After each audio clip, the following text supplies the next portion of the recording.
Hello everyone, this is Coach Dinosaur.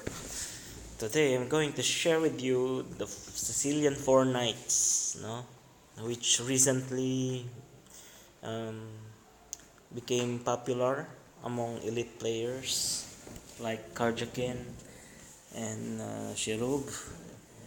Black also uses this line in the elite and um, also used by Yu Yang Yi um, by and many top level players. But Four Knights is also popular in Philippines for the top level players. But we will talk about these Four Knights in the Sicilians. Starts with E4.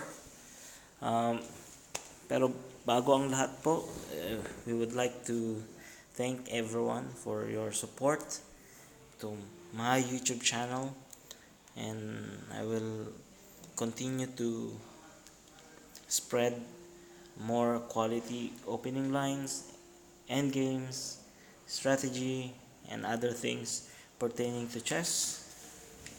No? And c5, yeah, let's go. Now here four knights can be used in knight c6, even playing e6. So capture, knight f6, knight c3.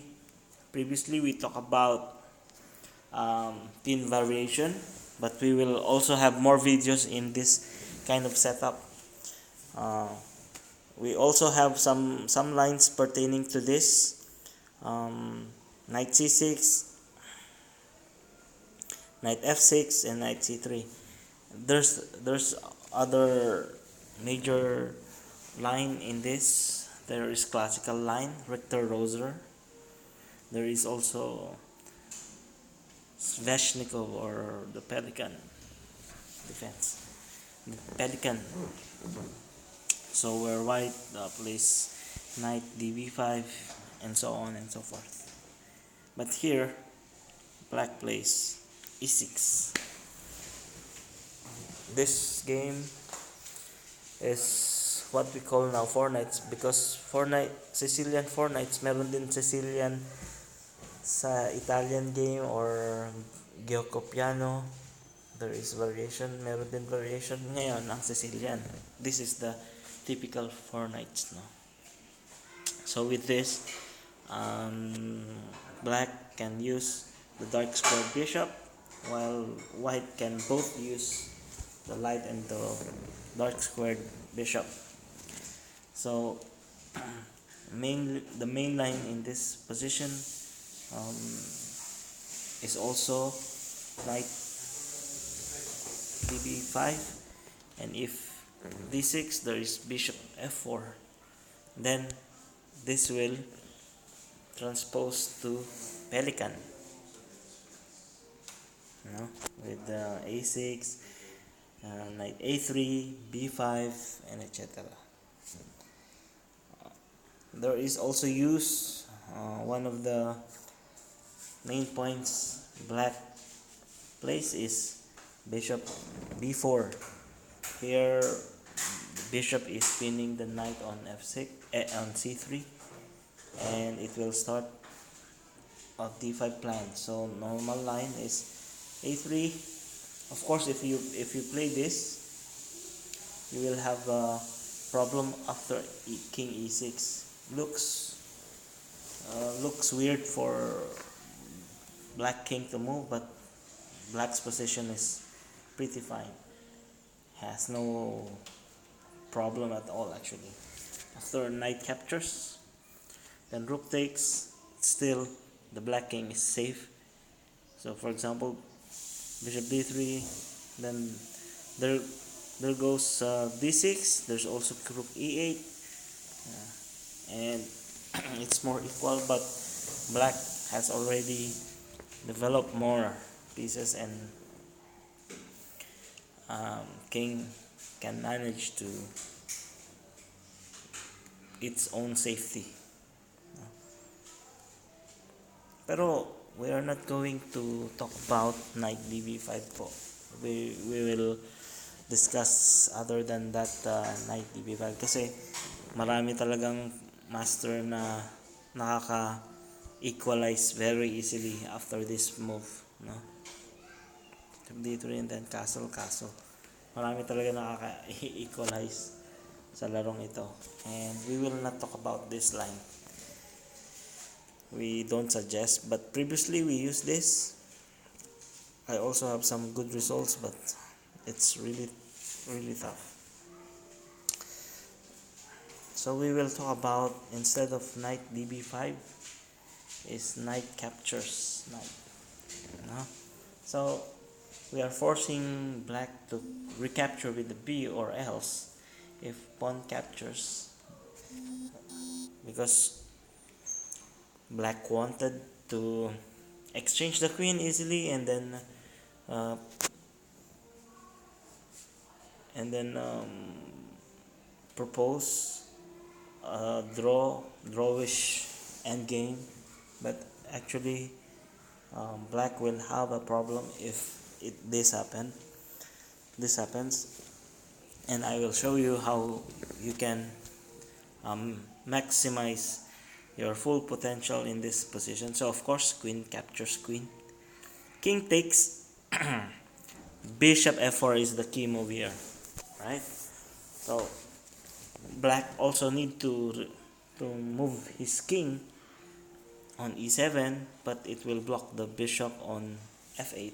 So there is bishop b4 is a good move, because the threat now is knight captures e4. So here we suggest castling. Here we go. There is now king e7, no? Ayun, f3 lang. This is the move na magsisealed sa advantage ng puti. Now, if bishop takes, hindi ganun kalakas ang captures na to. So he will deal with a lot of problems kasi hindi well develop yung piyesa ng itim. There is g4 coming, no? For example, there's g4 coming.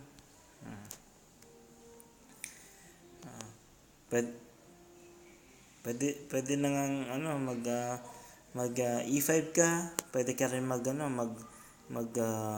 g5, or here you can also play h4 kasi wala namang magawa yung knight eh. If knight moves here, no, may chance ka na pwede mong kainin, and then it's better for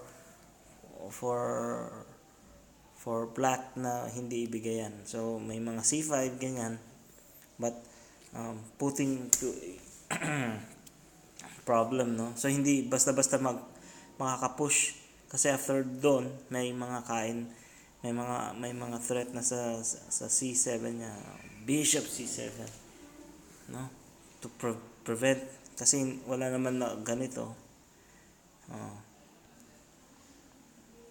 Kasi baka mag-equalize lang yung laro, no? Baka maging equal na siya, though still good for white, pero there are chances na opposite colored bishop mag-draw. Excuse me. So instead may mga ganun tira. So how can he protect? Pagka bishop c8, of course bishop c6, and black's rook will be gone, no? Now of course, if ganun naman, may capture pa rin. So totally hindi basta-basta makapag-push yung itim dito. So for example, nag b5 to prevent yung light square makapag-activate, no? So yan na naman, mag-activate na yung puti doon sa d file, and I guess parang wala nang masyadong matira yung itim. It's just like waiting, no? Waiting na matalo siya. And here comes naman so here, no, after f3, hindi niya kakainin basta-basta. So he has to preserve the dark squared bishop of black naman. So ito, rook d8. So of course we don't capture yan. We will be using bishop e2. So bishop e2 will protect din yung yung g4 line niya. So itong item naghahanap ng matirahan, no? So pwede niyang mag bishop d7 sabay bishop e8, no? May mga ganun na tapos sabay capture lang sa. Pero uunahan mo dapat yung item sa ganitong setup niya. You can play a3 na. So after that, capture, di ba? Pag hindi naman nag-capture, for example ito, no, may mga knight knight a4, and then ayun, pwede ka mag-bishop, maglaro doon, mag-swing, and then, for example, and then bishop d6. So, in this position talagang sobrang lakas na ng so, without any double pawn, nagawa ng puti na mag 2 bishops at the same time, no? Mahihirapan dito ang item. As a matter of fact, with edge na yung puti. So, eventually, here, black is forced to capture, no? So, after capture, yun yung pinapuntahan natin doon, bishop d6. Para hindi ma-activate yung king niya or whatever, maka e5. So, of course, only move, bc8. Ito, mag-activate na si itim, no? Dito siya mag-activate na ng c5, tapos mag-bishop c7. Pero no worries. Ayan na, dito tayo. So pagka c5 niya, no? Ito na. GG5 na tayo. So hindi na niya wala na siyang maibang tira, no? Hindi siya makapag bishop c6 for the meantime kasi inatake na yung knight. So dito medyo pangit naman na yung position niya kasi after this, no? Rook dc8, may bishop e5. So magbubukas ang G file if he plays this. G takes. Pag kasi nag knight takes, no, may hg1, may hihilo na. Pagka hindi naman niya maganon kasi may kain na, no. Hindi rin niya maproteksyonan dahil kakain lang dito, then patay yung bishop. So after dito, ganon. May f5 may f4 tayo. And black knight has to protect itself na g6. So pagkain, I think ito sobrang mate ang mate. Sabay rook dg1 and mate is coming. So, for example, no, g8, rook 1 g7, threatening checkmate. Sabay kain doon. King c8, tapos bishop takes lang, and mate in the next move. Galing, no? So, hindi basta-basta yung position na yun. Nakala pag kain lang ng d takes c6 to para mag queen to queen, parang ganun lang kadali, hindi ganun. So pero ito lang talaga yung magandang tira kasi mag c5 tsaka pero yun na nga, uunahan siya. So for example, in-stop, no, ganun na naman may h4.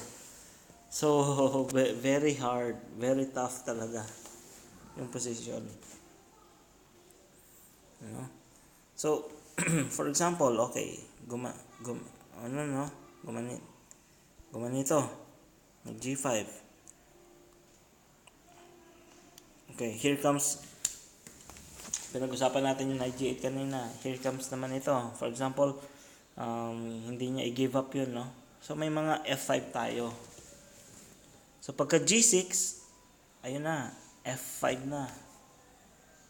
Very strong move. Hindi naman pwedeng kainin ito dahil may bishop takes. At pag ito naman kinain, ganun pa rin, e takes lang.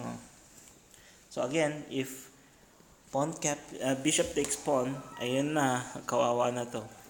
Check. Pag ito ang tinakip niya, grabe yung checkmate in one move, di ba? Pag ito naman, bishop c7 lang, tapos sabay check. Rook c8, wag mo nang kakain-kain na. Kailangan may strategy ka, pwede kang mag-win pa ng more. Rook h. So, pagka ganon, no? Rook takes, bishop takes, may check muna. So, pagka dito naman, kain, ganon, may mga rook e7 na tayo. And I think this is a winning for, for white. Galing ng atake sa ganitong close position, pero nangyari sobrang lakas. So pag ganon, may knight g7 tayo. Here comes na yung rook he1, which destroys the whole of course ito talagang checkmate in na double checkmate ka. So pag knight takes naman, so may check and mate in the next coming. So wala siyang wala siyang pagka ganon. Meron, pero ito. So may g takes f5 tayo. Pero ito naman ang malupit yan. Ganon. So of course, ganon, may bishop c6 na naman, and kawawa. No? Makakainan ng isang rook. So, knight. Pero after this knight move, guess what? Rook captures rook. Boom. Kasi, if pawn captures, there's checkmate. Now, if bishop takes, may beat c6. Siyempre, pag gumanon, checkmate na naman tayo, Brad. Pag nag-rook d7, ayun na. Thank you. Bishop takes a8. And white enjoys one full advantage. No? Ang ganda nung setup. Ang ganda nung setup na ginawa. So, absolutely, hindi gagawin ng matinong player yung d takes c6. Kahit matino man siya, with this video, demonstrating on how you can take full advantage of that kind of setup ng itim. Kaya, absolutely, in this knight captures, instead of d takes, black is really forced to capture using the b takes c6. So, here comes our position, e5. So, dito, ito pag-uusapan natin next video, no? Para hindi masyadong tumagal yung oras ng video na to. Kasi ito ang pinaka-main natin, pinaka-main. Pero what if naman may mga ganitong tira, kasi wala nang ibang choices, di ba? Makakain ng queen, ng knight. So there's another move na mag knight g8. Ngayon, ano yung plan ng itim? Ng puti? Paano niya i-set up? Ngayon, ito. Bishop d3. Kasi ang itim, pag hindi niya sinet up ng tama yung position niya, the bishops, the white squared bishop and the dark squared bishop, magiging inactive. So here, black should play na d5. So dito tayo, no? So in this position, ito yung tamang tira, no? Pero kapag, for example, may mga tumitira ng ganito, in any case, b3 pa rin ang pinakamas strong.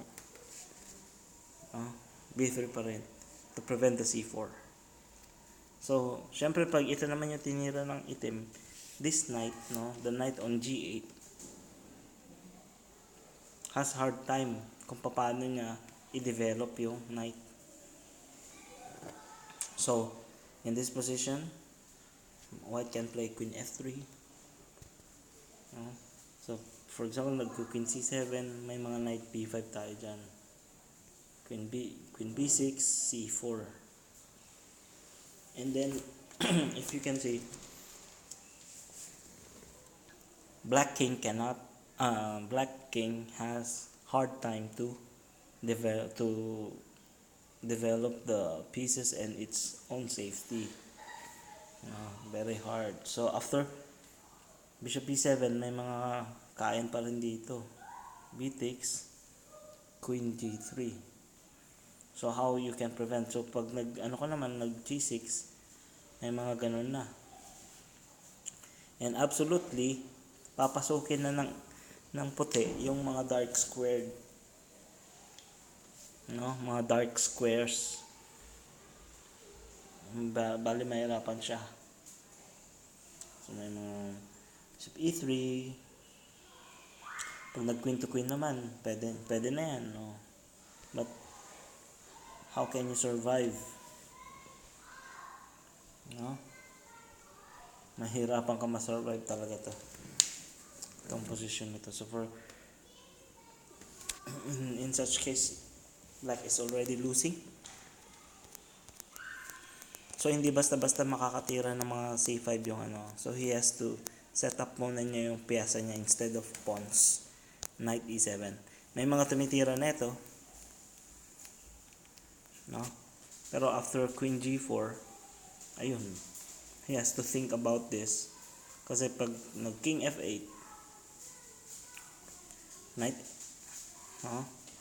H5, Queen F3, Bishop D4, attacking the pawn, Rook E1, Queen C7, may mga bishop Bishop F4. Excuse me. So in this case, hindi namomroblema ngayon ang itim. Namomroblema. Kaya ang main line dito, after castling, Knight E7. So here comes pa rin yung B3. Ito talaga yung magandang tira. So after this, Queen E2 para protecting the pawn sa E5. So now after Bishop E7, may mga F4 na natira. So castling, here comes Knight A4. So C5, meron na tayong C4. Pagka D4, kasi pag kinain yan, bali weak yung yung weak yung walang mga threat na ganito kasi may mga Bishop E3 lang. Protected yung bishop. So normally they play D4 para may use yung light squared bishop ng itim against dito sa diagonal na A8 to H1. So dito, ito lang, Bishop D2, Bishop B7, here comes G3, preventing yung knight. So after this, may mga Queen C6, pero you can actually exchange, Pero kung titignan mo kasi, ang problema ng nakikita niyo ba yung problema ng itim? The C5 later on. Hindi niya pwedeng maganon to kasi magkakaproblema siya sa E6. So with this, I give it to the then itong bishop na to, for example, ito pwede itong umikot ng papuntang sa A3, Pero meron din mga tumira kayo dito para atakihin yung king side, pwede rin yan. Hindi niya basta-basta madidepensaan yan. Pwede ka na neto, capture, rook takes, pero you just need to be ready, bago mo to itira. Your king maybe nasa D3 na. Ito, dapat nandito na. Yung bishop mo naka-ready na to attack yung C5. In which yung black mahihirapan. So I hope na nagustuhan niyo po yung video. Please like and share, and please don't forget to subscribe. Thank you.